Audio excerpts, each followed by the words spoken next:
You will have a 5-second clip of your own footage transformed into 3 completely different aesthetics: moody film noir, vibrant anime, glossy 3D render, using nothing but typed descriptions. The original movement, timing, and composition stay locked. By the end, you will have a repeatable workflow to restyle any clip in under 5 minutes per look. No masks, no rotoscoping, no frame-by-frame painting. Just text in, styled video out. This is Runway Gen-4's text prompt style transfer, and it changes how you approach visual identity. If you have ever stared at a finished edit and felt the footage lacked a cohesive look, this is for you. You shoot great content, but the color grading feels generic. Or you want to test a 3D aesthetic for a product demo, but cannot afford a 3D artist. Maybe you are pitching a music video treatment and need 3 distinct visual directions by tomorrow morning. The problem is always the same. You have the footage, but not the time or skill to restyle it manually. This feature removes that bottleneck. It is built for editors, motion designers, indie filmmakers, and content creators who need speed over pixel-perfect control. If you work with brand content and need consistent aesthetics across a dozen clips, this cuts your turnaround from hours to minutes. But it is also forgiving enough for a beginner. You do not need to understand lighting theory or color science to get a usable result. You type what you want, and the model interprets it.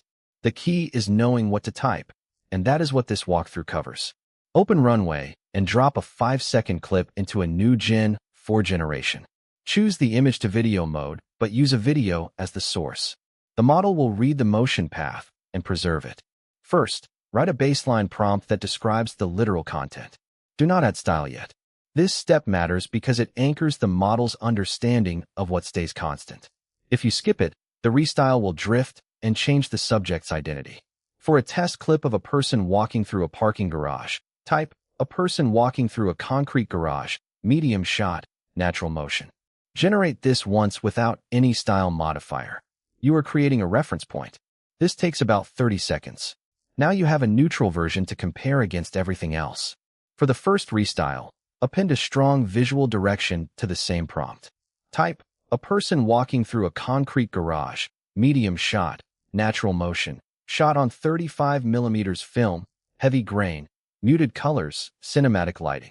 Press Generate. Why does this work? The model matches the style keywords to visual patterns it learned during training.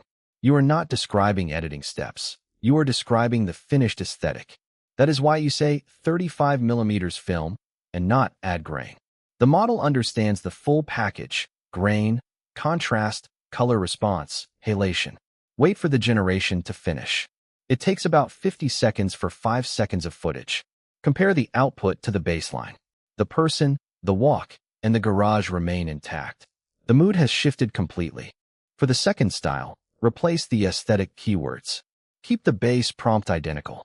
Type a person walking through a concrete garage, medium shot, natural motion, hand-drawn anime style, clean line art, vibrant cell shading, dynamic colors. Generate again. This time the model re-renders the scene's surfaces. Skin becomes flatter. The edges sharpen into cartoon outlines. The lighting flattens into cell-style blocks. But the timing of the steps and the camera movement stay identical. That is the core strength of this feature. It preserves motion while swapping the visual shell. Now for the third style, test a 3D look.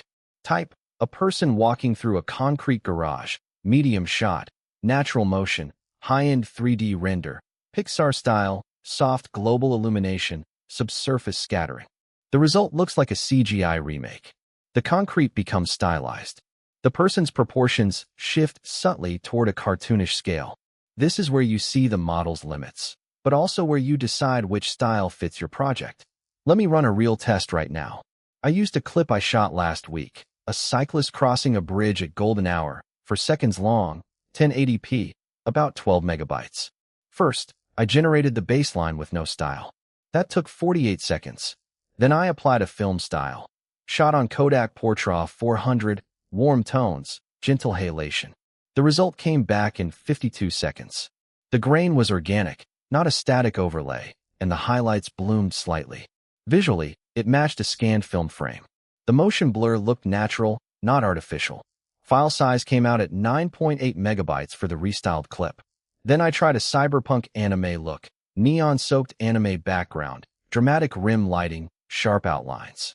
That took 55 seconds. The bridge became darker, the sky shifted to purple, but the cyclist's face lost some detail. The model simplified features for the anime style.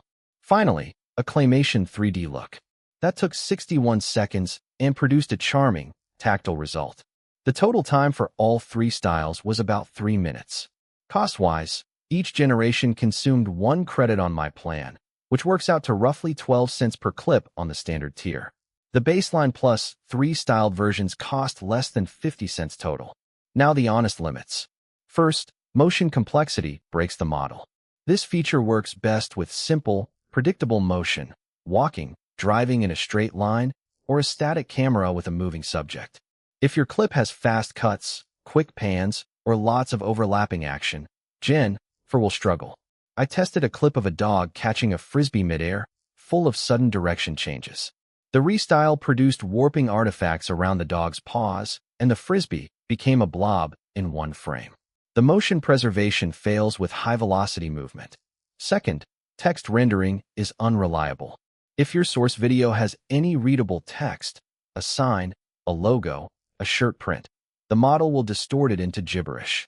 The style transfer redraws surfaces, and it does not care about legible typography. In my bridge test, the cyclist jersey had a small sponsor logo on the back. In all 3 restyles, that logo became an abstract pattern.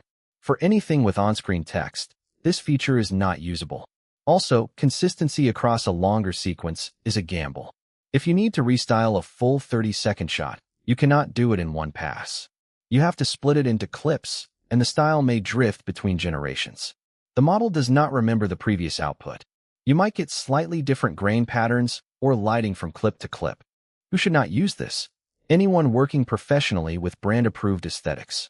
If your client expects a specific color grade or a consistent 3D look that matches existing renders, this will disappoint you. The model is not precise enough for brand standards. Also, if you need control over individual elements, separating the subject from the background and styling them differently, this will frustrate you. It treats the whole frame as one unit. You cannot say restyle the background, but keep the subject realistic. The text prompt applies globally. The obvious alternative is a combination of After Effects and plugins like Neat Video for grain, Red Giant Suite for color, and manual 3D rendering for the other looks. This wins on control. You can isolate layers, keyframe effects, and match a specific Pantone reference. If your project demands exact output, or if you are working with a client who will scrutinize every frame, the manual pipeline wins. It also handles text and complex motion without breaking, but it costs you time. A single film grain pass with proper halation takes at least 20 minutes of setup and tweaking. The 3D look would take a 3D artist hours to match. Runway wins on speed. After Effects wins on precision.